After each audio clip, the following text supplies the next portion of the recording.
All right, ladies and gentlemen, welcome to the Who and How Club. It is your boy Arys checking in once again. You know the slogan, you are the Who and How Club. I am the Who and How Club, and we are the Who's and How's of this world.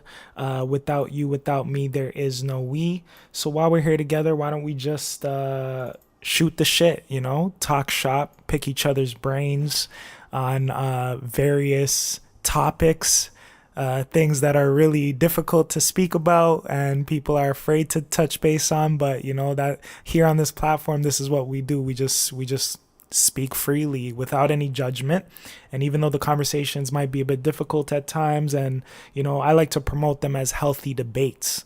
So let's do that while we're here on this planet, because the world could end tomorrow. But even though we're strangers, we could still learn something from one another as long as we try to speak with each other and pick each other's brains on these topics that, like some of the topics we're going to talk about today. So I have a real special guest on today's episode. I had the pleasure of being on his platform recently, and I hate hearing myself sometimes, like listening back to anything that I might pop up on. It's a bit cringe even listening to these episodes. It's like, what was I thinking sharing that? But this gentleman was able to get me to really open up fearlessly and to talk about some things that I might have shared on this platform before, but not in the depth that I was able to with him on his platform. So today's episode is really special to me. So you want to introduce yourself to the people, sir?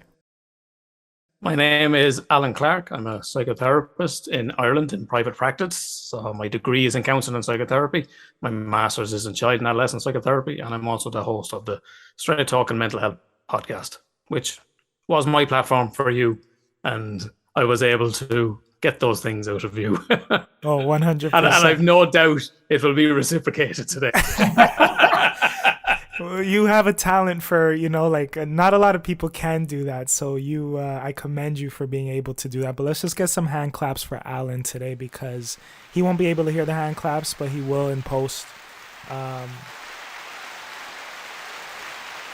This is really special to me today because of not only the subject matter that we kind of covered on his platform, Straight Talking Mental Health, or the Straight Talking Mental Health podcast, but, him being a fellow creator just overall is something that I want to shed light on today, because I know being a creator myself, life gets in the way a lot of our creativity sometimes, and, we, just these platforms, I feel like, is a form of therapy for ourselves as being creators. Like, we're creating for others, but we're also creating for ourselves. Would you agree in that sense? Yeah, definitely. Yeah. Is that how, like, I know sort of like the background of how your show started and stuff like that, but before we get into that, do you look at your platform as that? Is it like therapy for you, even though you're creating it on the external level for others? At times I think it has been, because the premise of the podcast is, it's in the title. We try to talk mental health. It was myself and Peter Dunn, who was a bandmate of mine. I'm a former rapper in Ireland. Yeah. Middle-aged now. I was a B-boy. Now I'm a B-man. B middle-aged man. Yeah. So myself and Peter started that. Peter stepped out. A couple of podcast co-hosts stepped in. I was doing it with my partner, Aisling. We recently broke up.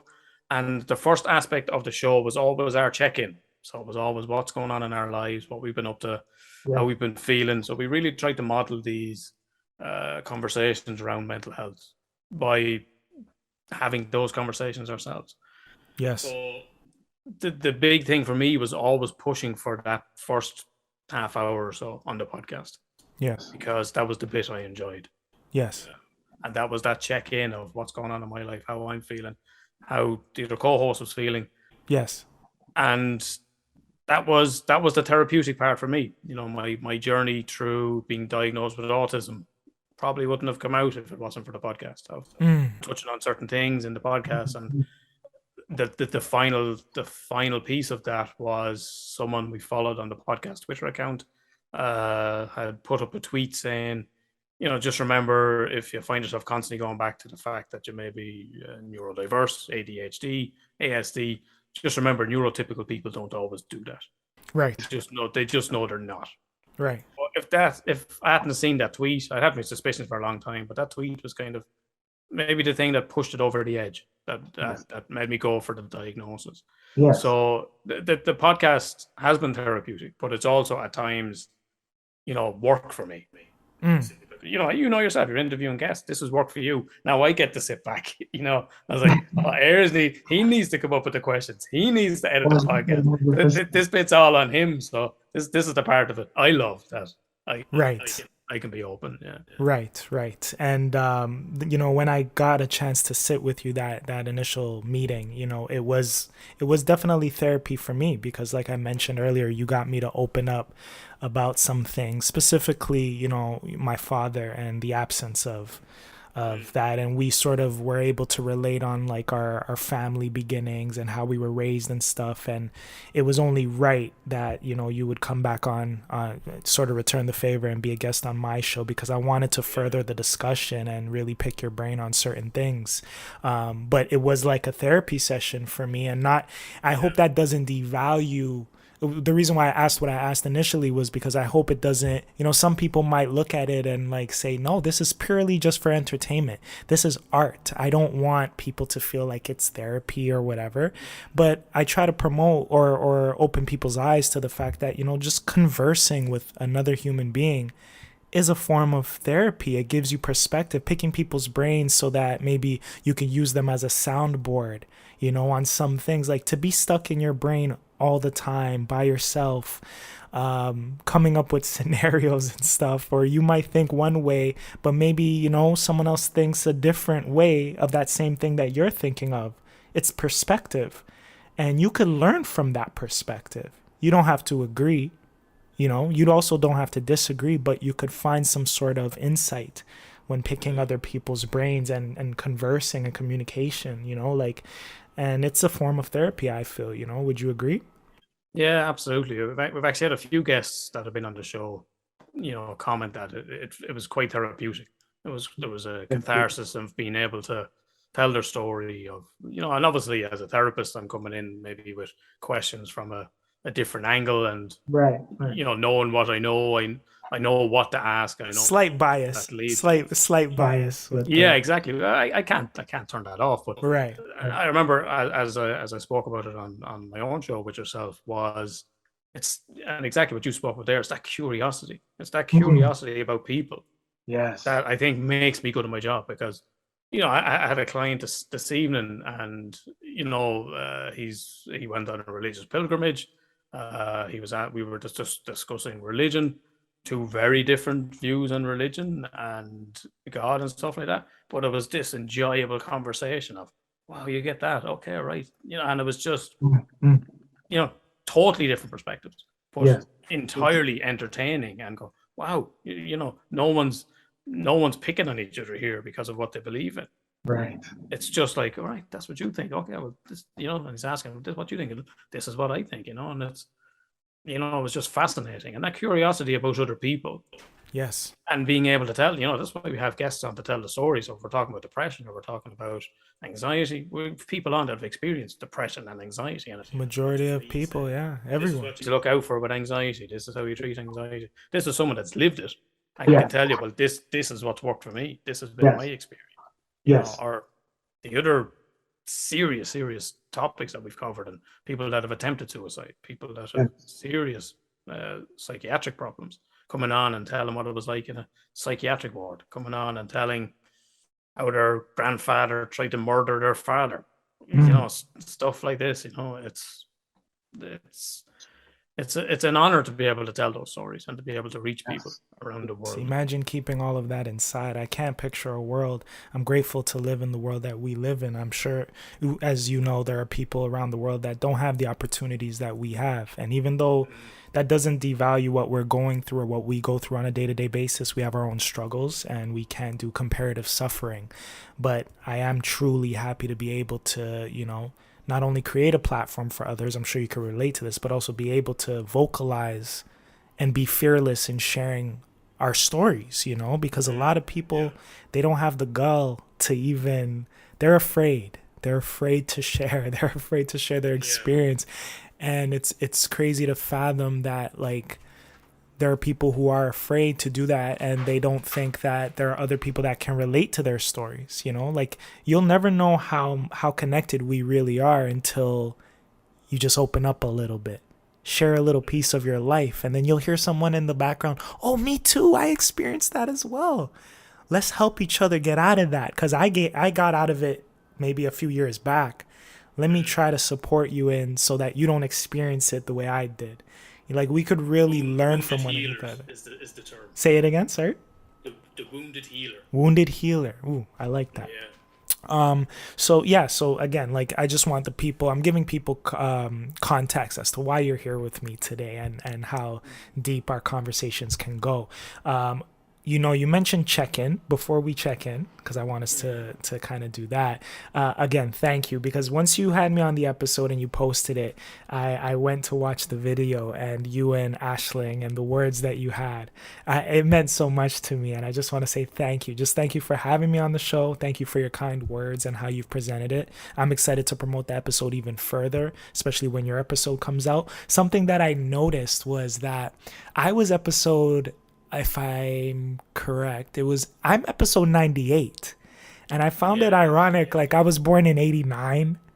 I was born in 1989, and I was the reverse. I'm episode 98 of your show, and I spoke about something with you very deeply, something that affects me deeply, which is the absence of my father, and, you know, from birth and from a youngin' and to now, and just being born in 89 and being episode 98 kind of like stuck with me. And I'm like, yeah, I was meant to meet Allan and speak with him that day and have you on my show. Like, I do feel like even conversations are meant to be, you know what I mean? Are you a person that thinks like that about the world? Like, do you believe in things like fate, or, you know, things not happening just by chance, like things being meant to be? Like, what are your thoughts on stuff like that? Well, Carl Jung would call something like that synchronicity. Yes. I was raised Catholic, you know, Irish Catholic. Yeah. And that at one point was something I truly believed in. I had, you know, went faced some dark nights of the soul, I think would be a good way of describing it. And have gone the total opposite. I've gone to kind of the existential philosophy kind of thing of, you know, life has no meaning bar the meaning we give it ourselves. You know, and that was a difficult time in my life, to go from, you know, being raised Catholic, you know, organized religion in this country has done a lot of damage. So, you know, stepped away from the organized religion part of it, but still had a very strong belief in God and faith, and everything happens for a reason and stuff like that. And, you know, I found that very comforting. And starting off doing meditation course, became a Buddhist, reassessed everything I believed in, and to the point of now not believing in God, not believing in faith, believing that, you know, the only meaning that can be found is the meaning that we give life ourselves. And I had, you know, I mentioned earlier, I had a family funeral this morning. My great aunt died, and I was sitting in the church, and, you know, I was looking around, and I was thinking, you know, be good to believe and find comfort that I'll see her again. You know, that there's, you know, this is all part of a bigger plan. But personally, I don't believe that. I was like, okay, that's that, you know, and there's having to put that closure on it. But I see the merit and the comfort in it, which at one time provided a lot of comfort to me. Right. But as it stands, it's not something that I believe in. I think, you know, a very common thing I'd hear, you know, I don't know if you have it over there, but a very common expression in Ireland will be, "What's for you won't pass you," meaning it's kind of, if it's meant to be, it'll be. And I think that can create a very passive attitude in people, you know. Whereas, well, if I want it, I need to go and get it. You know, it's not going to knock on my door. So if it's meant to be, it will be. What's for you won't pass you. That's like, no, I think you need to work on it. You need to do what you have to do to gauge and put the work in to maximize the opportunity for it happening. So what is Let's come back to that in a second, but I don't wanna take away from the passing of your great aunt. I wanted to ask if you're close with her. Did you two have like a deep relationship at all? Yeah, we would have been. So I mean, she was 92, so she had a good run. I hadn't seen her in a few years, and her health was deteriorating. But for anyone that's been in Dublin City, one smell that is there that is probably nowhere else in the world is the smell of the Guinness brewery. So the brew Guinness in Dublin City, right on the quays there in the Liffey. And my aunt used to, when I was a kid, she would bring me into Dublin City, into Thomas Street, and that smell of Guinness, that smell of the hops of the brewery, just brings me straight back. And the reason why smells elicit such memories for us is because the hippocampus is beside, which is involved in memory processing and stuff like that, is beside the olfactory part of the brain. So it's a really short jump from a memory to a smell internally in the brain. And just that, whenever I get that smell, it reminds me of her always. And now that she's passed, it'll always be associated with her, which is why I love the smell of the Guinness Brewery, because I had those positive memories with her of being brought in on the bus and pick out whatever you want, just totally being spoiled and stuff like that. So it was. I know you shared your thoughts about fate and all that jazz, but being there today and understanding that she's no longer here with us in the physical, where do you think she goes next? What's next for her? There's a great, I don't know if you've ever seen it, but there's a great, I think it's become a meme to have the words on text, and it's something like why you want a physicist to speak at your funeral, of how energy can't be created, energy can't be destroyed, or energy lives on. It's in the photons that bounce around, have bounced off The things we can't see. absolutely that essence, I suppose, exists on a minuscule, invisible form. So I think there's comfort in that, to know, part of her, the world has been changed because of her in it, and aspects of that live on, that live on in me, that shaped me for who I am because of having known her. And so it's I think that's a lovely sentiment. To believe that parts of her are still out there. Yes. I throughout, I can't remember if I shared this with you on the show, but like some of the work that I do, outside of creativity, I work in the social services field, and I've worked within the homeless sector and with youth. And the way I started is I started as a participant in some of these programs, and ever since I started, checking in and checking out was always something I was introduced to. And the way we would check in, which I utilize today with the youth groups that I work with today, even, we check in, we say like a highlight and a low light of our day or of our week. So highlight being something sort of positive, low light being the opposite of that, or they could feed into one another. And then there's sort of like a check-in question, or sometimes we'll have like a check-in ball with a bunch of questions. So you toss it up in the air, and wherever your thumb lands on it, that's your question, and then you pass it around the circle. So you kind of shared, I don't know, and I don't want to assume, I don't know if the funeral for you was a highlight or low light, but I'll let you decide. But let's start off with a high and low. It could either be, I mean, we're only on Tuesday, but it could be of your week, or it could be of your day. So highlight and low light. I'll share mine as well if you like. Yeah, so it's very close, very similar to what we have in the podcast of Smiles and Riles.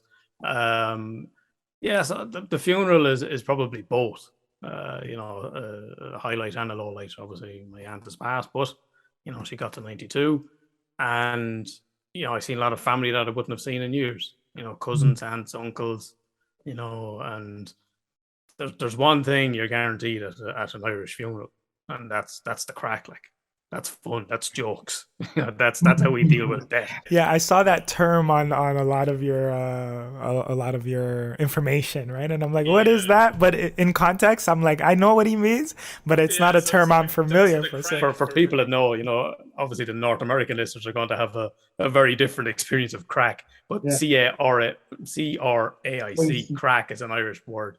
It just means having the fun, having the banter, having the, if you're in the pub and you're with your friends, you're having the crack. If you're, if there's a sing song going on in the pub, or that kind of thing, you're having the crack. At times on the podcast, we've had the crack. We just so we call it it's snapping. just We call it snapping. Like you're snapping on someone. Like you got to be quick. You got to be quick on your feet. The back and forth kind of thing. Like we call it snapping. Yeah. So just seeing my family having a bit of crack outside the church, it's obviously a very somber experience.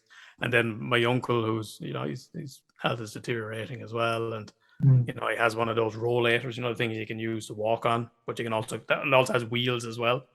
So he was sitting on that, and he just started rolling down the footpath. He's fucking freaking out, and the coffin is getting taken out of the car. We're laughing, and like, Jesus Christ, what are you doing? Like, so things like that is there's humor to be found in those moments as well. So so there's a low light and probably a highlight as well. Thank you for sharing. A highlight of mine I think would be, and not to sound corny, but it is, being on this call today. I feel like I need this as well. I wasn't sure because we were having some technical difficulties in the beginning. So I'm sweating bricks. I'm like, oh my God, here we go. And we've already had to reschedule a few times. And I'm like, God, just make this happen today, So I just shut everything down and I'm like, let's figure this out. And sometimes you just have to take a step back, restart, So just being able to sit with you finally and it's sort of like a follow-up for us. It's definitely a highlight. Low light today. I don't have any today, but it my day today blends in from yesterday's day, because yesterday I was having a conversation with my baby sister, and she's turning 23 this year, and we're 10 years apart. So we have this connection that is very different from everyone else in the family. I don't know why. I call her twin, even though she's not my twin, identical. I call her that because we're very similar. And when it's time for me to be a big brother, there's something about, I get this urge inside of me that I just want to be there for her, no matter what. Even if I just have to shut the fuck up and listen, I'm going to be that for her. That's how much I care for her. And we had a really in-depth conversation last night about things she's going through and things I've been through. And I'm trying to guide her to be like, look, I've been there, done. I understand what you're going through because I've been there. I'm not just saying that because I'm your brother. And I just had to be honest with her about a moment in life where I told her, like, throughout my life, her name is Larissa. Throughout my life, I've had to make decisions that I never really wanted to make.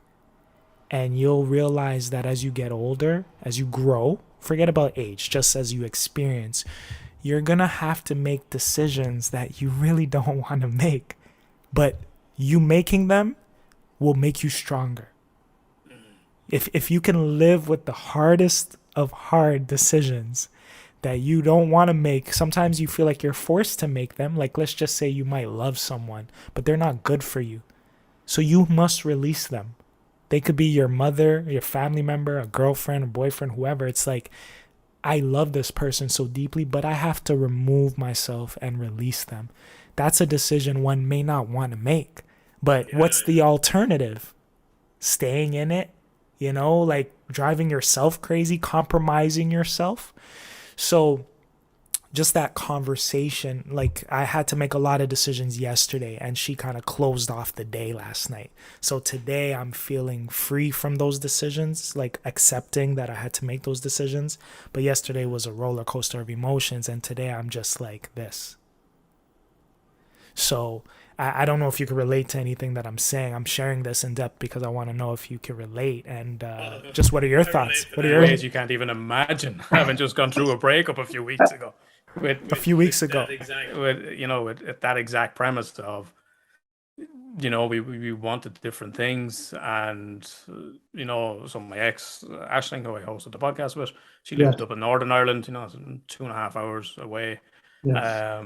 And eventually it was looking like she wanted me to move up there. I've too much down here. I have my home, I have my business. I've established a good reputation as a therapist. I don't need to advertise, and my friends are here, my family are here. So it would have been a case of moving. While it's on the same island, it is essentially a different country. To get into the politics of the Republic of Ireland and Northern Ireland. So I would essentially be moving to a new country with no friends, no family, no support, leaving behind my job, leaving behind my home. And it just wasn't something I was able to do, and both of us kind of recognized, okay, we both want very different things. And it was a case of we just got to go our separate ways. There's no ill feeling. It's not a nasty breakup. There's no malice in it or anything like that. It's just The decision. Yeah, it's The decision. and I was like, and I can't stand in the way of what she wants. I can't deprive her of the chance of having that with someone else. To live with someone and to build that life with someone. So it's difficult to come to terms with that. But ultimately, sometimes the hard thing and the right thing are the same thing, and it was the hard thing because it was the right thing. Right. So I'm glad you mentioned that, because I wanted to kind of focus on that part. So now, speaking of decision making, does this fall in the category of a decision? And I'm only going to focus on you because I don't know that person or whatever, but you as Allan, does that fit in the category of a decision you did not want to make? Because it sounds like you're damned if you do, damned if you don't. You probably want to be in this relationship, but you can't due to other not circumstances, but what's a term that I can use? Like you're already established in a certain way, in a certain area of your life, so you're bound to these things that you've already set forth. You've set up your foundation already, but you probably don't want to be out of this relationship, but now you have to make this decision. And then if you were to make the decision to go with her, it may also be still a decision that you don't really want to make, because now you're leaving other things like your identity, the things that so it's like, is it a damned if you do, damned if you don't? Yeah, I think so. And it's a very different experience when you're self-employed as well. I worked for myself for 8 or 9 years now, or whatever it may be. And thankfully, pretty good at my job. People respect what I do. I have a reputation. I don't need to advertise for clients. So to give all of that up and start from zero is, that's a massive decision. And obviously, no one goes into a relationship with the expectation that they're going to break up. But I also have to be realistic as well and go, if it didn't work out, where does that leave me? It's enough to move up there and start with nothing. Right. But to do that and then things don't work out, and then I'm back here, there's currently a housing crisis in Ireland. So even if I could find somewhere to live, could I afford somewhere to live? I'm 45 now, whatever age it would be if I moved up there, whatever age it could be when I move back here. A very likely scenario would be I have to go back living with my mother as a grown-ass man. So you're killing me. Grown-ass man, yeah. It's a little idealistic to go, well, you're just focusing on the negative. It's like, I'm not focusing on the negative. I'm just being real here. Now I have one question, because I don't want to harp, and I have a check-in question for you, which kind of it'll segue into it. But why is the option of her moving to you not, was that on the table? Well, she has children. Her children are up there. They're in school and stuff like that.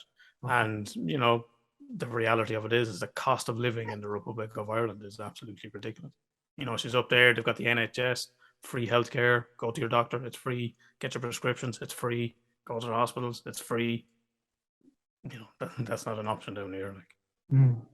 So, well, just not feasible, I suppose, and it's a difficult scenario for two people, in a very similar place in life, of having children and having established a home base, I suppose, to give that up. Well, I've been there, brother. Trust me. I just had to. There's this one girl that I try to use different terms because my mother told me I need to stop referring to the people I speak with as girls. I should look for a woman. If I don't consider her a woman and only a girl, and I only speak of her as such, then she's probably not the right person. And there is a person who I consider to be a woman, but she's not a woman. She's a girl. So, but I've had to let her go, and it pained me to let her go, even though I held her in reverence. I thought she was a bit more mature. I thought she was smarter. I thought she was more willing. She just things have changed now, man. When it comes to dating and the people you run into, and it's really scary. It's like it's almost safer to be by oneself, and I'm starting to I'm not trying to become cynical with it, but it's just, you want to find your equal. You want to find a match. You want to find something that just makes sense for both parties, not imbalance. Imbalance isn't cool anymore. It was at one point. When you're young and you don't give a shit and you're just having fun and you're learning things, experience with relationships, you're going to go through all those ups and downs and the imbalances, and that's fine. But when you get to a certain stage of life, you kind of want peace and quiet. You want balance. You want things that make more sense to your life. And hopefully you can make what you're doing make sense to theirs as well. It's about the synchronicity, the just the energy between the both of you. Are you on the same page with things? And sometimes I feel dirty because I'm like, why did I waste time? But it's okay. It's okay. It wasn't a waste of time. It's lessons learned, and it makes room for something new. Are you in that stage yet where you understand that since this thing might not be meant to be, it leaves room for something new for me to experience? Are you in that mind frame yet? Yes and no. Yes, I am. No, because fuck online dating. Tinder fucking sucks the life out of me. Oh man, it's just. I take you kind of strike me as a man who would meet someone in person, you're an in-person kind of guy. This is the reality of my job. It's not, a lot of people meet people through work. I can't meet people through work. That's a client. Facts, yes. So and the job itself as a therapist is a very isolating job. Yes. It's not an equal relationship. Yes. There's some clients that, I would have had, long-term relationship with, might have seen them for a long time and they know bits and pieces from my life, but it's still not a conversation. Right. I can share little pieces as it's relevant to their life. Right. When a client walks in the door, very often, just as, social norms, someone will say to me, "Oh, how are you?" And I'll just go, "I'm good." Right. And clients that have seen me for a while, I might say to them, "That's the only way I'll ever answer that question." Yeah, that's as far because as what you want me to say is like, "Well, you know what? I'm actually shit. I've had a really bad day. I'm fucking going through a lot." I was like, "I'm never going to say that. That sets a bad tone right off the bat. This is not my session. It's not about you." Yeah. So, meeting people in person is very difficult for me due to my profession. Meeting people in person for me is very difficult because I'm also autistic. So the viable option, given my work, I'm a single dad as well, is online dating. And online dating is just, it drains the life out of me. And it'll fucking suck the self-esteem out of you as well. So dealing with that is a whole other issue. Yeah, and also sometimes you don't know who you're speaking with, and sharing so much online. It's like me, I haven't been on online dating in a while. I do have a plan for myself for the next couple months. Maybe it's summertime right now, but I look at the fall as my summer. That's the time of the year that I kind of flourish. I'm not a summer guy. I hibernate during the summer. I'm depressed during the summer. I don't like summer. I don't like heat. But when October rolls around, I am the best version of myself. I don't know why. I was born in April, but fall, winter, spring, Even like the latter of spring, I don't really enjoy, but I love rain and everything. So I told myself that in the fall, my summer, I'm going to go back on the online thing and maybe start meeting new people. But for now, I'm going to take a break to myself. But I'm already dreading those conversational pieces. It's like, I just want to get straight to the point. If you're interested, let's meet and then we can speak. And even then, it shouldn't even be an interview. Like, people don't have great people skills anymore. And I think it's because of the online thing. Yeah. There's too many options. There's no engagement. There's, you say one thing I don't like, gone, unmatched. That makes no sense. On to the next person. I think it has given an opportunity for people to just go, nah, fuck this shit. There's plenty more people I can talk to. I don't need to talk to you. You have said one thing that I don't like. We don't see the value in people. And then even when you do end up meeting with someone, it becomes like an interrogation. Like, you can't get to know me within a few hours. I'm sorry. Let's just enjoy this fucking meal and shut up. Like, let's embrace. I would say that's a rookie mistake here, man. Going for a meal on the first date. I've learned the hard way. Coffee or something light on the first date. Okay. Because I've been stung before where someone walked in. Their photographs were about 10 years old, and they walked in, and I was like, no, that is not them. And I had been planning. I was like, because we've been getting on brilliant. We were texting, and I was like, the banter was back and forth. It was good fun. I was like, no, gotta get him. I went straight from work, I think. We get a meal, pay for dinner. And the person walked in, and I was like, fuck. Yeah. I'm gonna. So I was like, do you want to get some tea? He's like, no, I'm just gonna have a cup of tea. I was like, gulp and gone. Tea and a walk, and maybe some ice cream or something. I'm gonna be very strategic. That's the hard lesson learned. That I'm passing on my. Thank you, sir. As someone that's been burned. I'm with you, man. That's why. Plus, as a gentleman, obviously you would pay for dinner, and otherwise you're. But you want to pay for someone who's worth that. Like, exactly. I want to find the value. If I want someone to see the value in me, I also want to see the value in them. And how do you do that? You kind of work for it, Just because I'm seeing you today doesn't mean I'm obligated. Just like you're not obligated to suck my dick. Like, no one's obligated here. Let's just. If it happens, great. If it happens, yeah. If I want to pay, like, if we want to go get some food because the vibe is right, okay, let's do it. But like. Absolutely, yeah, that's the way to do it. What happened to spontaneity? Why does it I don't like feeling like I'm being interrogated. Like. What's your life like? How, like, this, that, like it's like I'm layered.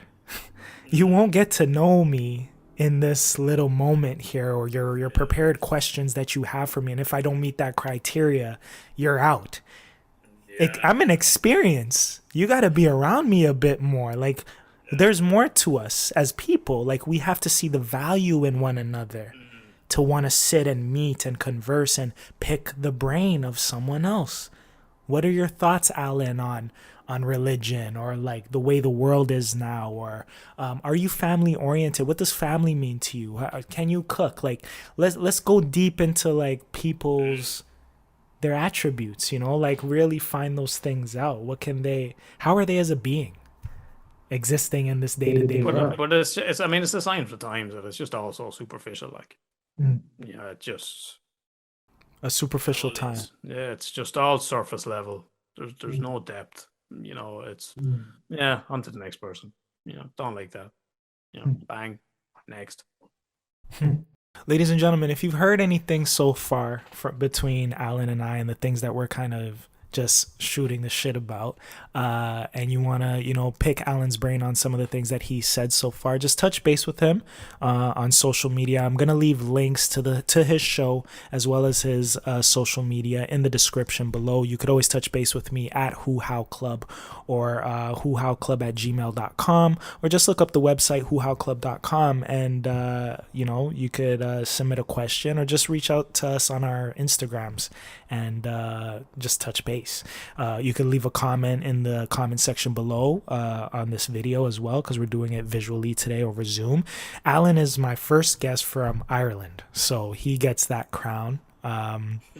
If you haven't heard him mention already, or even just by his accent, he is from Ireland. So he's my first guy. He's my first Irish guest, and I'm blessed to have him today. So going back to the check-in question of the day, Allan, I wanted to ask you, how do you sort of like deal with the, and you could answer this, personally, or even just sort of as a message to the listeners and supporters on how they can deal with it. But how do we deal with the ups and downs of day-to-day life? I'm sure you see it, full blown in the work that you do. People experiencing ups and downs. We see it in the news, we see it in social media, we go through it in our lives, and we're both people that do the work that we do to try to support others. But sometimes when supporting others, we forget to support ourselves. So how can one kind of deal with the ups and downs, or how do you deal with ups and downs? Yeah, I think, you touched on an important point there around kind of emotional burnout, compassion fatigue, as it's called, of, taking on everyone else and what they go through. What I'd see a lot in a lot of clients is, they might be going great, they might be making great progress, and then something happens. And then they're like, oh shit, I thought I was doing great. I've come so far, now this has happened. I was like, that's life. Life is going to throw shit at you. We have the ups and downs, and I think being able to detect the kind of early warning signs can be a good way to stop things getting on top of us. So, for example, today as I had the funeral, I went straight, literally ate in the car as I was driving back to my office. An evening of clients, the interview with yourself. So for me, it's like, I'm not going to the gym tomorrow morning. It's just, and not that I need much of a reason for that, but it's just like, I've got too much on. I know I need, and for me, the best way to look after myself is sleep. In the same way that when things aren't good for me, my sleep is interrupted. So for me, there's not an organ in your body that probably isn't affected when your sleep is affected. In the same way that there's not an organ in your body that's not affected by the better when your sleep is good. So it has a huge impact on our mental health, and has a huge impact on our physical health. And that's always a kind of early warning sign for me. So even after the breakup, I was waking up in the middle of the night. There's a lot of stuff being processed in my unconscious, and I'm like, shit, here we go. This can end badly if I let it. But I've been open on the podcast about the history of depression going back to a teenager, and that's the kind of warning signs. For me, when the sleep starts getting interrupted, it is too much going on at the moment, and that can lead to a downfall. But I'm pretty good with that sort of thing. The thing that really gets to me in terms of my mood is, and it goes back to what I said earlier about the profession can be quite isolating, and after a recent breakup, is kind of that feeling of loneliness. I live on my own. I'm a single dad, so I might have my youngest son James on a Thursday. He goes back on a Friday midday, and that is the rest of the weekend on my own many times. My friends, they have their own kids, they have their own families, they're not available.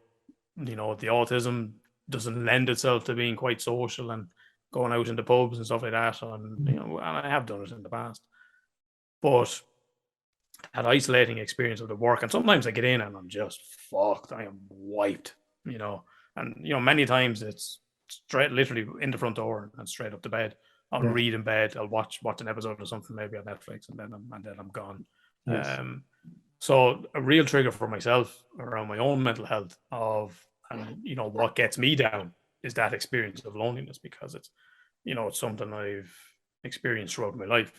Only last year I found out, there's a reason for that, why you felt very different, and why you felt people didn't get you, and it's because your brain is literally wired differently. You are autistic, what would have been called Asperger's, and all of that made a lot of sense then. But it can still be a trigger for me, because the result of, one of the social aspects of autism is, difficulty developing friendships, difficulty maintaining friendships. And my life now as an adult is as a result of that. Small, I'm very much keep your circle small. I'm not someone with, In the same way, yeah. To the point where there is no circle. Friends, Yeah. it's a small circle, Yeah. that I would trust and I would open up to and stuff like that. But that limits life. That becomes a very limiting experience in terms of social opportunities. Mm. So life is ups and downs. Becoming aware of what it is that gets you down. What are your personal triggers? I've spoke about it on the podcast myself recently of, people having to manage their own triggers. Mm. Life doesn't come with a fucking trigger warning.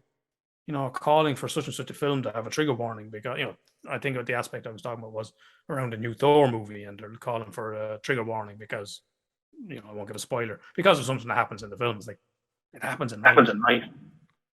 People need to manage how they get through life and not absolve themselves of responsibility for their own triggers.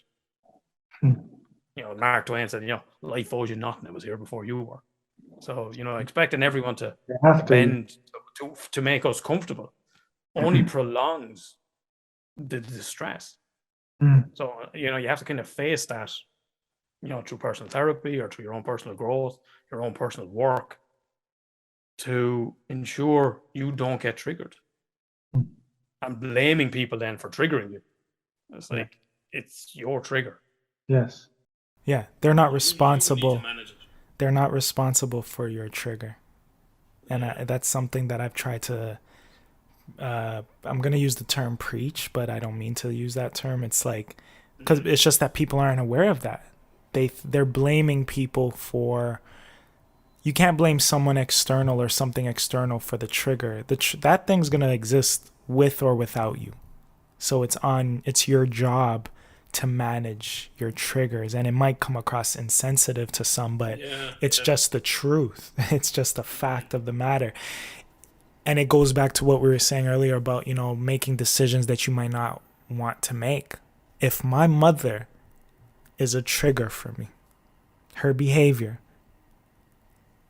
and she's going to continue being who she is, which is my mother, all I can do is control myself in that instance. And maybe I may have to lessen the amount of time I spend with my mother. I don't want to, but I have to for my own well-being. And then we beat ourselves up for making these decisions because we don't want to make those decisions. We wish we had a perfect life. We wish that we could get along with our mothers and it could be a perfect mother-son relationship or mother-daughter relationship, but it's not the fact. It's not possible. You're going to come across these challenges, and this is what makes you actually a better person. Steel sharpens steel. So if you can't manage your own challenges or triggers, then what are you alive for? I find, this is what life is about. Those ups and downs, the roller coaster a little bit, but there are some rides, and I'm going to use the theme park analogy because I've been using it lately with some of the girls I've been speaking with. I've been stuck on a merry-go-round with some of the girls that I've been with, and some of them will come back into my life to say, I still want to continue something with you. But I pitch it to them as, okay, if you want to do this, well, I'm getting off the merry-go-round. So are you going to come off with me? Or are you going to stay on there? Because if you decide to stay there, you'll be on it by yourself, because I want to enjoy the rest of the fair. I want to go get cotton candy. I want to try some different rides. That roller coaster over there, I'm always going to be on it because that's life. The roller coaster represents life. It's the ups and downs, the twirls, and I'm accepting of that ride. I'll go on it all day, every day. Fine. As hard as it's going to get, as many tears, we got to do it. But that merry-go-round, I don't have to do it. But so it's a choice, I could go on, I could go play whack-a-mole. I have options, and we stay on these merry-go-rounds a lot, and we don't realize that we're in these vicious cycles. And we really need to like manage it, because that's what will make us better beings, managing it, not letting it manage us. You know what I mean? I'd rather control that merry-go-round than be a participant on it for the rest of my life. And it takes a strong individual, and I'm sure you've been through this, to be like, oh shit, I'm on the merry-go-round, I need to get off. Like sometimes you don't realize it until there's a moment that like a light bulb that switches, and it's like, okay, I need to get off this. And you're either going to come with me or you're going to stay on there, but I'm not going to be on this anymore. Has there been any moments that you could think of that where that merry-go-round analogy kind of fits your life, where like you were in a vicious cycle and then you woke up one day and you're like, you know what, I'm done? Yeah. Oh yeah, absolutely. I mean, something I would have been guilty of for many years would, and given the nature of my job, Yes. is being the quotation marks, the fixer. Mm. So what happened was, and this took a couple of years for me to kind of figure out for myself, was, so I'd be dating with people and I'd be like, people going like, she was fucking nuts, like she was fucking but, the two things people used to always say to me was like, one, how are you single? Like, you're such a good catch. Right. And then was, fucking hell, you can pick him. This took me an awful long time. So I would find myself in dating or in relationships with people with, that would have had traumatic backgrounds, traumatic childhoods, and that manifested then in the relationship. Stuff would come to the surface, and things would get set off. And it was getting to the point where I was like, what the fuck am I doing? Like, when I first meet these people, I can't know all of this. I can't know there's red flags there that I'm ignoring and stuff like that. So it took me an awful long time to figure out what it was. And what it was it wasn't me. It wasn't them to me, although as we got into it, I played my part in it. It was me to them. And a part of that is one of the first things you ask people, what do you do? I'm a psychotherapist. So very often what happens then unconsciously is people that have had, trauma, or, have had these negative experiences, or, have issues with mental health. That for them is like, ooh, this is very appealing. Here's someone that is, hopefully has their shit together that can maybe help me. I remember dating a girl that was she was a friend of her friend, and she'd commented something on my friend's Facebook, and I was like, oh, who's your friend? I slid into my friend's DM, I was like, who's your friend? And she's like, oh, da, da, da, da. So I ended up going on a date with this girl. The good old days when that would happen. No one does that anymore. I wish they did, man. Like the friend hookups. Yeah. Because I'm a good sell. Like people that know me love me. Like geez, he's really interesting. So if anyone would like to pimp me out, I'm all for it. So I had a date with this girl. First date went well. Second date, orange flag. Third date, red flag. Now at this point, I had learned my lesson the hard way of, going into these relationships with I can fix you, with them wanting to be fixed, and me, I can fix you. And I knew it didn't get me anywhere. So I was talking to my friends and explaining it, and she said something like, oh, but she's got a lot of shit, like, but, someone like you could really help her out. And I said, I'm not looking for a client. This doesn't work. I know how this situation plays out because I've done it. Yes. What happens is I'm going to want her to change. She's not going to want to change, and she's going to resent me for trying to make her change. And the wisdom of that is, don't be getting into a relationship expecting to change someone. I remember hearing something years ago. It was every woman marries a man expecting them to change, and he doesn't. Every man marries a woman expecting her not to change, and she does. So with the expectation, Jesus, hold on. Bring us back one step. Say that again. I need the listeners. You just hit me. Go again. So this is a saying. I don't know if it's Irish or something, but it's every woman marries a man expecting him to change, and he doesn't. And every man marries a woman expecting her not to change, and she does. Fuck. Fuck marriage. Just every relationship. That's like almost every relationship. But this is what wisdom. This is what hard fought wisdom teaches you. Is like, don't be getting into something with someone expecting them to change. If look, we all have our little things that we can work with, but fundamentally personality differences aren't going to work. And this notion that opposites attract, yes, it just isn't true. It at the start initially, yes, but all the research shows it does. Opposites don't last. I think they attract, but they don't last. It's that curiosity, like we were saying earlier. You're curious about something that is not it's not cut from your cloth of your ilk. We all look for parts lacking in ourselves in someone else. Yes. So myself as an introvert, would typically have more extroverted girlfriends. Yes. Now that's okay depending on the level of extroversion. If you get someone that's as I've had that is really extroverted and wants to go out the whole time, yes, I'm gonna fucking hate that because I don't want to go out all the time, and they're gonna fucking hate that I don't want to go out all the time. Yes. So you miss out on these shared experiences, or if one person, if their idea of a good day out is let's go check out a museum, let's go, and the other person is let's go sit in a pub. Opposites attract. But they don't last because these things eventually get in the way. I think that's going to be the title of today's episodes. Opposites attract, they don't last. Because I think that's a little gem right there for people to sort of indulge in. Now, we're talking about a lot of great things, and through these conversations, I'm sure people are getting to know you just as a person, right? But I want to know, there's like this segment that I do. It's like, I've been trying to find a word for like a proper title. I'd call it like a lightning round, but I'm thinking of calling it Who and How Personals. And it's where I ask questions that sort of follow, the show's called the Who and How Club. So it focuses on who you are and how you became the you that you are.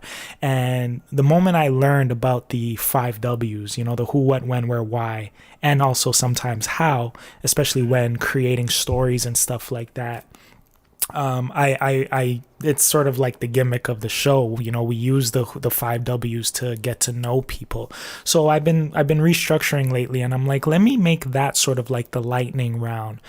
We have these full blown in-depth conversations, and then we go into this lightning round that it's focused on the who, what, when, where, why, how of the person we're speaking with. But what I want you to try to do is, because these moments tend to be very dramatic, it's like try to find maybe one. Unless I'm asking, like I need 3 responses from you, try to find at least 1 or 2 words to respond with this, because it's like a lightning round, right? Okay. So we're going to just dive into it and test it out. You're like the guinea pig today. But if you could just answer this for us, Allan, like, who are you? But think deeper, not your name.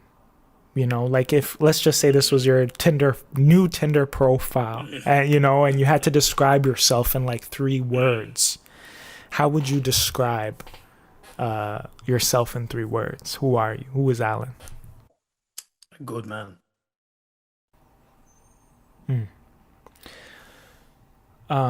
What drives you?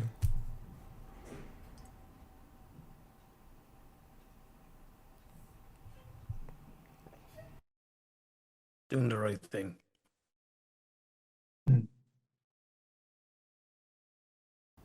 Why are you here? In your opinion.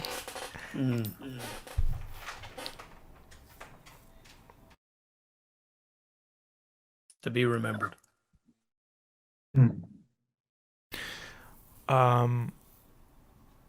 We know you're from Ireland. I'm going to ask, where are you from? But think deeper, not just location, but where do you come from? Where's the place that... Pardon? Childhood trauma. I could relate. But, where does that Allan Clarke charm, let's say, stem from? Like, where did you pick that up from, like the version of who I see today or who we hear today? Where does that come from for you? Trying to understand people and learning, making people laugh makes you likable. I wanted to know, like, like what keeps you going? I know you're a father. I know you enjoy the work that you do. I know what drives you, but like, we could all just quit today. I make this joke that's a bit it could be looked at as cynical, but like, we're all kind of, the world is filled with people who have not committed suicide. Because we could all just end it. I could end it. I know it's scary, but if I really didn't want to be here, I have the option to not be. And that's existential philosophy. That's John Paul Sartre says, as long as you're alive, you've made a choice. And At any given time, you can kill yourself. Every day is a choice. I wasn't aware of that. I'll need you to text me that so I could look that person up. But, speaking of choice as well, decision making has been a huge part in my life lately. I'm learning how to make decisions. I used to just let things fly and just float, but I'm learning how to make decisions and stick to them. So I'm going to ask you about decision making, but what keeps you going? Like, what keeps you not quitting, not wanting, to continue to be here? Coming close to not being here before. Yes. Facing that as a teenager of near suicide. Yeah. And I suppose hope. There's, I'm an internal optimist. I don't know if you can see it in the background, but there is a Great Gatsby. The Great Gatsby book cover is framed in the background, and I think Gatsby has always appealed to me, and it's a book I will read over and over again. So if I finish it, I'll start reading it again. Because it's just the hope. And I think what I see in a lot of clients as well is those people who are contemplating suicide have no hope. There's nothing to live for. And whether that's my children or whether that's, just ending it all has never been in and out of life, is never something that's appealed to me. It certainly has in my past. It's certainly something I have considered and come very close to. Climbed up on a bridge, getting ready to jump in front of a train when I was a teenager. I've been that close to it, and just appreciating life, and the hope that things can get better. But things are okay. I'm quite content outside of being single. Outside of that, my life is really good. I really enjoy my life. I'm doing a job that gives my life meaning. I'm helping people. People are literally alive because of me. One of the greatest things in my office is a handwritten letter I got from a young guy that was in college. He was about 20, 21. It was a handwritten letter thanking me, saying that my parents have a son because of you. My brothers have a brother because of you. And I've had many clients like that have been on the brink of suicide, have been ready to kill themselves, and the work I did with them and processing a lot of their trauma and stuff like that. I remember one client actually a few months ago. She had serious trauma, sexual abuse by her father when she was growing up, and she was very resistant when she came in. And I told her, I said, look, I'm telling you, it gets better. I promise you that. I said, if you stick with this process, it gets better. And she was finishing up there a few months ago, and she literally had her hands praying, thanking me, crying, thanking me, saying, I didn't think I could be this happy. I never imagined I could be this happy. She's crying and she's sobbing and she's, just hands in prayer, thanking me. I mean, where the fuck else are you going to get something like that? It's a privilege to hear the stories that I hear, and it helps that I enjoy my job. I'm interested in my job, and sometimes it can be it can be tough. And, some sessions and some clients are difficult to sit with. And, I hear some horrific things, and, I hear abuse, and, you hear it and go, fucking hell, man, that's the worst shit I've ever heard. Like, until someone else comes in and you're like, fuck me, I thought I'd heard it all already. But to be able to help people through that gives my life meaning. To be able to make a difference, not for any reason other than, it's the right thing to do, and I have the ability to do that.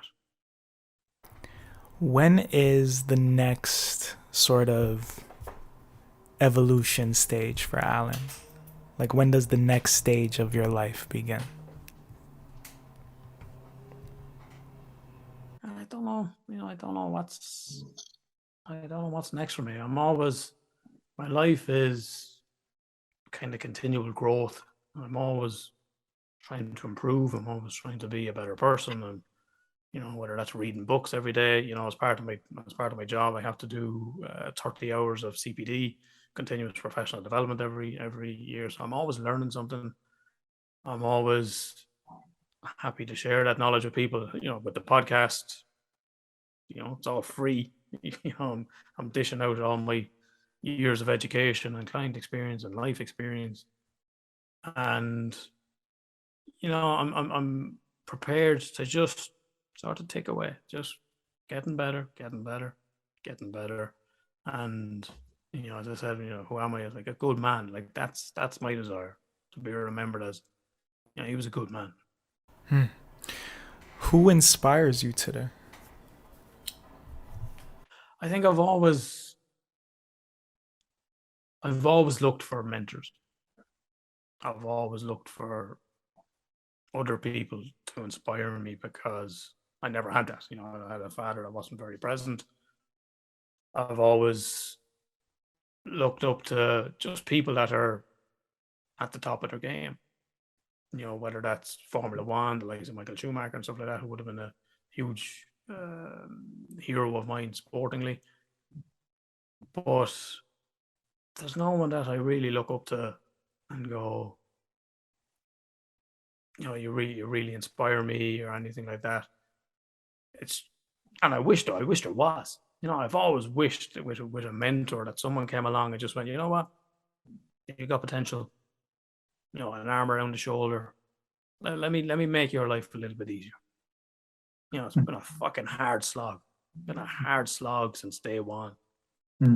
And throwing the mix autism, and just fucking compounds everything and complicates everything, and always wanting someone there to be that helping hand along. Yes. That has never really been there, so the problem with that, then, it has made me quite self-reliant. Too much so, I would say. Very reluctant to reach out for help, because I can do it all myself. Anything I've ever wanted, I've achieved, except play golf well and grow the podcast for whatever reason. But everything I wanted to do, whether that was I want to be a DJ, I did DJ. Wanted to DJ in the R&B club I used to go to, I did that. I wanted to become a rapper, became a rapper. I wanted to get on radio, doing that, got on radio, got on TV. I wanted to be an actor, wanted to win awards for acting. Won Best Actor at the All-Ireland Finals, won shitloads of awards for acting. So everything I've set my mind to, I've been able to achieve through just pig-headedness and determination. Yes. But Yeah. always with the hope that I fucking wish I didn't have to. Yes. I wish someone was just there and go, hey, you've done enough. Let me make it a little bit easier for you. Yes. I want to speak with you quickly about, and we're still going to stay in this lightning round sort of setup, but like before, like when we decided that we were going to have you as a guest, I went through the list of your episodes. Now, are you at episode 100 now? This episode is episode 100. 100. Okay, so first off, congratulations. Second of all, I know that you've had some other co-hosts. You were with Peter in the beginning, and then Ashling, and then I think your son even was helping you out as well. And now you're sort of solo. And I know how it gets. Like you being at 100 episodes, you might not remember every episode or every little detail about the episodes, but I wanted to just pitch to you some titles that I came across that kind of spoke to me, and maybe if you had one word that comes to your mind or your heart when I speak these titles, and if you remember them thoroughly, I'd love to hear a bit more about them. But I'm just going to read out some of the titles of your show, and you tell me what you think of either that episode or what comes to your mind with that title. Yeah. Toxic masculinity. Forgot I did the episode until recently. Yeah. As a male therapist, it does a lot of damage. It does a lot of damage to a lot of men, and there's a lot of men dead because of this attitude of man up. Don't be a pussy. Don't be a fucking bitch. That has killed a lot of men. Abusive relationships. Been there, done that. Mm. I've been in one. Yeah. That was a very good episode because it was from the perspective of a man that was in an abusive relationship. His girlfriend used to physically abuse him. And this was pre Johnny and Amber. We were covering topics like that. Yes. How to cope? That was with Johnny from the USA. Johnny gave me he had a great term on the podcast. He has an app or a text service called Cope Notes, but he had this brilliant thing around mental health. It was something, I'm paraphrasing here, but it was, if your goal is to have really white teeth, you don't stop brushing your teeth when your teeth get white. And that was the kind of analogy around mental health. Of stick with it, keep doing it, keep brushing your teeth. So that's something that always stood out from that episode for me. Irish state of mind. Irish state of mind. That was interesting. That was just what it is to be Irish. I think we did that around St. Patrick's Day. The generational trauma we carry. There was the famine. There was being colonized by the British. We're a nation with a inferiority complex. Drink, alcohol as a cultural identity, and all the problems that brings. So, stereotypes and stuff like that. Absolutely, but we embrace it. We live up to it. Right. We're happy to be recognized all over the world for our drinking and the pubs and all of that sort of thing. But really, what it masks a lot of alcoholism. So, for example, in intakes, I will ask clients in the initial session of any significant events from childhood that stand out for you, and they say, "Oh, what do you mean by that?" And I'll say something like, "Well, were your parents still together? Any breakups? Any alcoholism?" And they say, "Sure, my father liked to drink." I was like, "Okay, what do you mean by your father liked to drink?" Sweet. We'd go down to the pub there for 4 or 5 pints every evening after work, and he'd go down there and he'd watch the football and the horse racing then on the Saturday for the afternoon, and he might go down then after mass on the Sunday and have a few pints and then come home for dinner then that night. And what I will say to them is, in any other country in the world, might that be called a functional alcoholic? And they're like, Jesus, yeah. But it's the Irish thing, really likes a pint. Sure. And has a few pints and he's happy out. Yeah, there's also a fucking family at home that he's neglecting. There's also a lot of children that don't get to see him because he's down with his mates, if he has them, or his drinking buddies. Right. But this is the cultural identity that we pride ourselves on. If you go to an airport in Dublin, if you're flying out of Dublin airport, it's not hard to spot the Irish. Because there'll be ones drinking at 5 o'clock in the morning. The French are having a coffee or an espresso. Right. The Irish are having pints. Are you is there a favorite episode of yours by any chance so far? Now that you've reached that 100 benchmark? I I don't think so. There's no one in that come to mind. It's everyone has something. Everyone has something different. I mean, one of the two eye-opening moments I think I've had on the podcast was we had a girl called Ashley. She was from the States. She's black, and she made us aware of sundown towns. Have you heard of this? Say that last part. Sundown towns. Sundown towns? Yeah. What is that? No. Well, in America. Is that a sex club? No. It's fucking pretty far from it, man. It's certain towns in America where if you're black, basically get out of town before sundown because something is going to happen. Oh, for sure. Yeah. For sure. And I remember myself and Peter were like, and there's even I think in the promo clip, she's telling us about that. And all we're like, Jesus, fucking hell. Wow. So that was an eye-opening moment. Another one was we had Sean, who was on borderline personality disorder, and he was telling us about his dad, when he was a young boy, killed a chicken. And his dad tried to chop his head off with an axe for it. And when he wasn't allowed to chop his head off, he tried to drown him. And to hear stories like that and to be able to, and then Sean was telling us about his own suicide. And, he's fucking slashed open his wrist and there's blood dripping everywhere and he's trying to clean up the wrist so he doesn't make a mess. And, there's big moments like that. You're like, Jesus.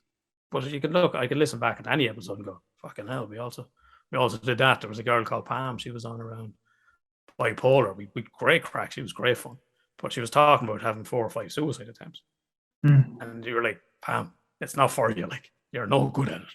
Right. Leave it off now, You're meant to be here, yeah. Yeah. It's great that you're fucking shit at trying to kill yourself. But, take the hint. Yeah. You're meant to be. Cut it up. And the big thing for Peter, and he said it on the 100th episode, and he said it on his last episode that he was on last, was like, he didn't realize you could joke around mental health. I was like, that's the fucking one thing you need to be able to joke about. You need to own this. You need to be able to say that instead of going, oh my God, Jesus, and that has its place. But sometimes you just have to fucking, have the laugh. Yes. If you can't laugh at yourself, then it doesn't belittle your experience. But you just have to go, fucking hell, like that's what was that like? And it's about recognizing that you've made it out of something. Like you were once in a state that you are no longer in now, and you should find pride in that, and you should be able to laugh at yourself, to be like, yo, I was stupid to think that, like that would have been better than this. Like, I stuck around more. I stuck around a bit longer, and I'm happy I did, So, like, we have to be able to find some sort of humor in this experience we call life, that we all share, Like, we share life, all of us. We're on this rock together. And but we always think that we're so isolated. You mentioned something earlier about feeling lonely.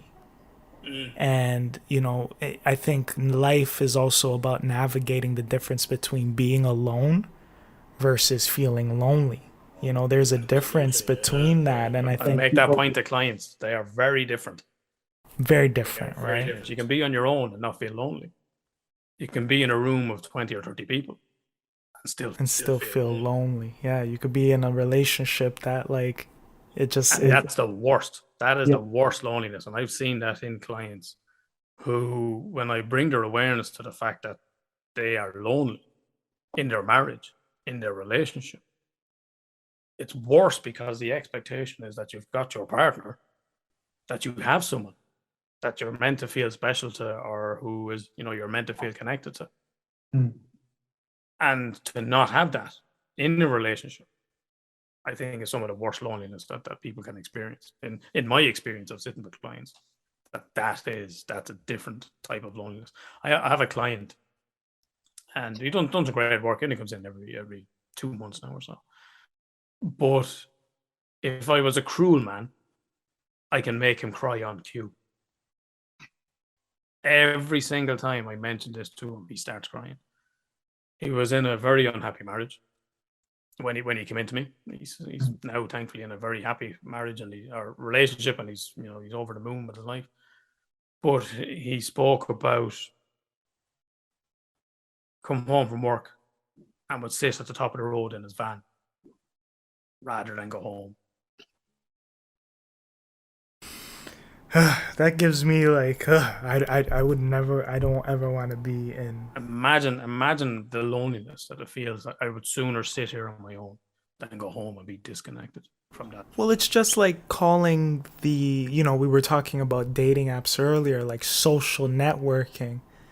People feel like they could find some sort of stuff in this, like connection or connectedness or like feeling fulfilled and having all these friends and followers, but it doesn't amount to real. You still feel lonely. You're still alone. Like there is no fulfillment, So imagine like in the flesh having someone in your life, but yet still that's not cutting it because you yourself are not fulfilled with your own.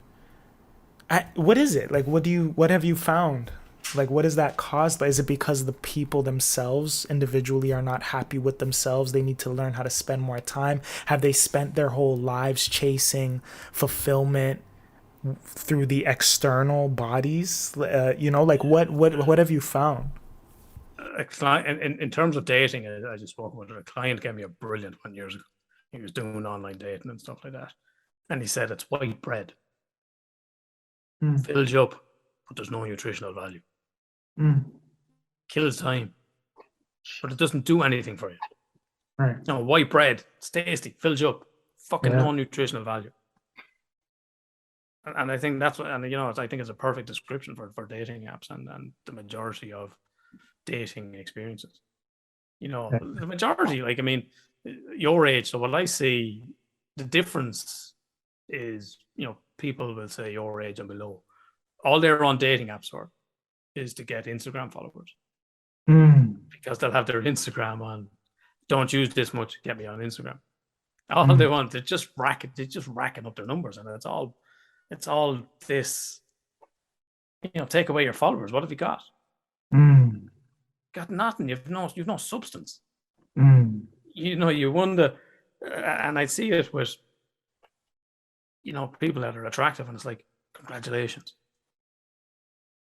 23 chromosomes for your mother, 23 chromosomes for your father came together and gave you a symmetrical face that people identify as good looking. Your life is, and it's true, and I've seen it. And girlfriends I've had that have been attractive. Life is fucking much easier when you're an attractive person. Particularly attractive women, because men are fucking idiots. And men are going to do anything and buy you anything at a chance of getting into your knickers. It's so much easier. I remember I had a girlfriend before. I was like, I'm the mechanic, and he only charged me this for the car, and then he said, and he gave me his number there, and he said, if I've any problems with the car, give me a shout. I'm like, are you for fucking real? And she's like, no, he's just been friendly. I was like, all right. A few weeks later, that mechanic texted me to ask me out. Did he really? Yikes. I don't know why my camera is out of focus at the moment. You've seen it, right? I don't know what's going on here. That's the first time this has happened. But it's true. It's very true. I want to, just as we're wrapping up here, like, I know I can speak with you for forever. We've gone like an hour and almost 25 minutes. I learned so much from you when we speak, because I don't think it has anything to do with like age difference or profession or anything like that. I think just you as an individual, you intrigue me, and I like to listen to you speak, because, and it sucks to say this might come across a bad way to people listening, because I don't want to just bring people who are like-minded on the show, but you are kind of like, I see like you think the way I think in some aspects, Yeah, and I yeah. think that's why we're able to speak, but that's not what the show represents. It's not about just bringing people who agree with things that I say or anything. It just so happens that we're strangers and we kind of think Mm. similarly. So I get inspired when I listen to you speak, and I've learned a lot today from you. I wanted to just, say thank you for showing up, and this won't be the only time you pop up on the Who and How Club. Is there anything, you mentioned, we've been talking about decisions, and you kind of shared a decision that you didn't really want to, you know, you had to make a decision and you stuck to it. Can you think of like the last decision outside of that decision in the relationship department that you had to make and you didn't want to, like, what was the last decision you had to make that you were like, fuck, I gotta make this decision and I gotta stick to my guns. I don't really want to make it, but it's for the greater good. Can you leave the people with something like that today? Oh, wow. A total blank on that one. I think I blew my load earlier on. It's the latest thing, right? But like, Yeah, yeah. Outside of that, difficult decision. Uh, something that you just had to pull your pants up and be like, you know what, I gotta do this. yeah, having to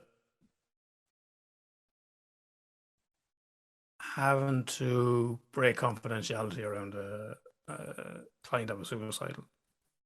To get them supports, additional Yeah, supports. Yeah. yeah. How can That one was that was go? Sorry, go. no, that was difficult.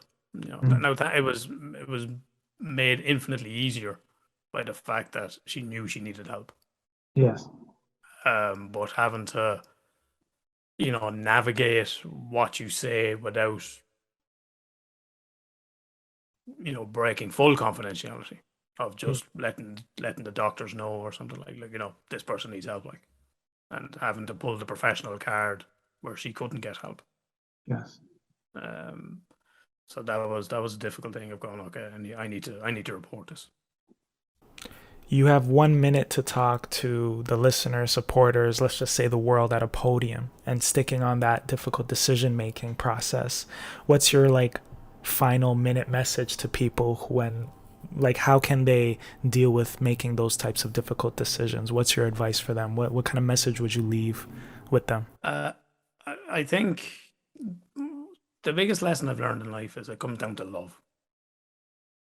It's all about love. I've seen people destroyed by a lack of it, and I've seen people saved by the presence of it.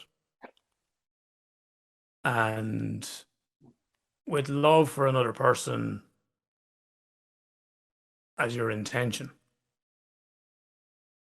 in your decision making, regardless of what it is, of what is your intention, and maybe as a trained actor, I would say I use this with clients of what's your motivation, what's your intention. Mm. Is your intention to cause harm? Is your intention to help someone? Are you acting with malice, or are Mm. you acting from a place of care? So your intention behind your decisions will dictate so much more than whatever the choice is. It's okay, yes, I need to do this thing that may be difficult, but it's for the greater good, the short-term pain for the long-term gain. Mm. So the intention behind your decisions, I think, is massive if we're keeping it to decision making. Mm. Let the people know where they can find you and how they can listen to the show, how often the show comes out, and how they can follow you and all that jazz. Well, the podcast is in a state of transition now as I move from having a co-host for Yeah. 100 episodes to doing it on my own. Very, very similar dynamic to what we're having here. Yes. So moving forward now, it will be fortnightly. So every Tuesdays at midnight. The podcast is a straight talk and mental health podcast. You can get us on all the social media, Twitter, Instagram, Facebook, TikTok at STMH podcast. So that's the username across them all. The website then is stmhpodcast.com. If people want to email in the show or contact myself, you can do that. You can get myself at Allan Clarke on social media, just ALLANCLARKE, or you can email the show, which is hello@stmhpodcast.com.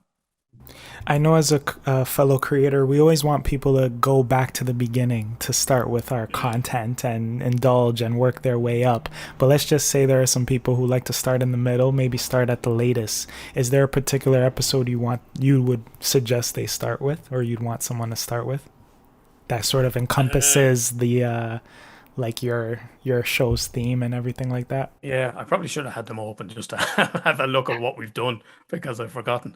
One of the early ones we did, we had a client who she was raped by someone that was high profile in the UK.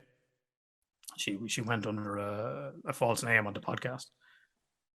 She had been offered money by the tabloids. She was a fan of the podcast, and she came on and she told her story, around the trauma, the rape, the EMDR, eye movement desensitization, reprocessing that she underwent, which helped on that. So I think that's one of our big episodes in terms of a theme that we covered. Do you know the episode number or the title, so they could? Now it's it's definitely one of the early ones. So that's episode 24. 24. With Helen, as Helen quotation marks. And that's there. There's other episodes. People have listened to. We had an email before of a guy whose life we'd saved. He was ready to kill himself. Literally, was in the process of going to the hardware store. I think it was either to get a hose or to get a rope. Someone just happened to send him the podcast. Kept him alive. He's still alive. So I think there's something for everyone in any of them, but depends what you're looking for. If there's guests, the early episodes were me doing a topic. Yes. So I think there's something. I think you could check into any of them, and you'll either get a laugh out of one of them, or you'll learn something. As long as you're curious about people, you'll learn something from. Yes. Ladies and gentlemen, boys and girls, club members, there you have it. It's all about the curiosity. You can get to know anybody, whether you're sitting next to them on the bus or the train, or, you've had a crush on someone for the longest time and you've wanted to slide into their DMs. You could do it. Just like we do it here on the platform. We speak with strangers, we get to know them in an in-depth way, and we re-invite them back so we continue to get to know them, because growth is ever continuous. It doesn't stop. You don't stop growing. Just because we know something about you today, that stuff can change next week and you could become an even greater or just different version of yourself. And that's what the Who and How Club represents. That's why Allan was on the show with us today. Straight talking mental health, it connects to what I've what I've been going through in my own personal journey with therapy and with my psychologist, and the stories that I've shared, and being in therapy for 1 year.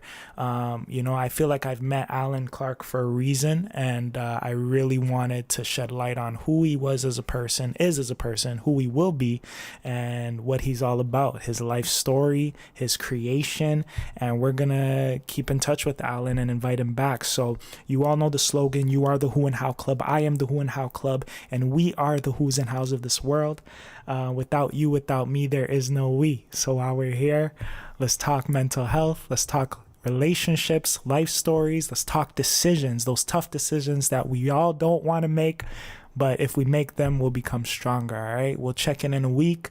I'm excited to get this episode out to the masses, and thank you again, Allan Clarke, for being here today. Thank you, man. I really enjoyed that. Thank you.